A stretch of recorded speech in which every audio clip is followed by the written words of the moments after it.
President Thomas Gray left office convinced his political career was over. His life was supposed to be peaceful, but that was not to be. Something dark and elusive had taken root in his soul. He began to have nightmares, terrifying visions where he was a hunter stalking innocent victims. At first, he tried to ignore these visions, but soon they became reality. In the luxurious mansion where Gray lived after leaving office, strange things began to happen. His wife, Elizabeth, noticed that Thomas was becoming distant, locking himself in his study for long hours. His smile, once charming, had become sinister and his eyes cold and empty. One night, Elizabeth was awakened by a terrifying noise coming from the basement. When she went down, she found her husband standing before a wall covered in strange symbols and writings. He turned and smiled at her, but it was not the smile she knew and loved. People in the area began to disappear soon after. The first victim was a young woman who worked at the local library. She vanished without a trace, and the police found no clues. Gray continued to lead his everyday life, attending charity events and business meetings. No one could have suspected that behind the facade of a respectable gentleman lurked a ruthless maniac. His dark compulsion grew, and more victims disappeared.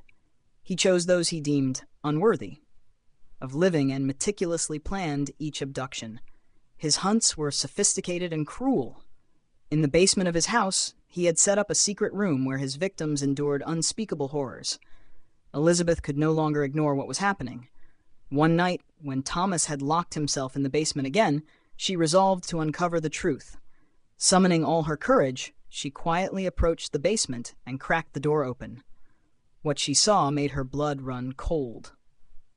Thomas stood over his latest victim, his hands covered in blood, a mad smile on his face. Elizabeth gasped, but the sound caught her husband's attention. He slowly turned his head and met her eyes. "You shouldn't have seen this," he whispered, stepping toward her. Elizabeth screamed and ran upstairs, but Thomas was faster. He grabbed her by the hair and dragged her back to the basement. "I can't let you leave," he said, tightening a noose around her neck.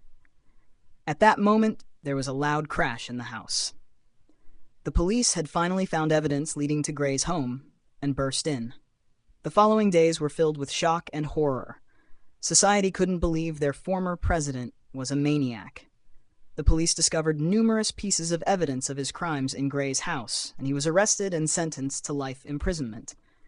However, his eyes, staring out from behind bars, still gleamed with madness, as if he relished every moment of his dark notoriety.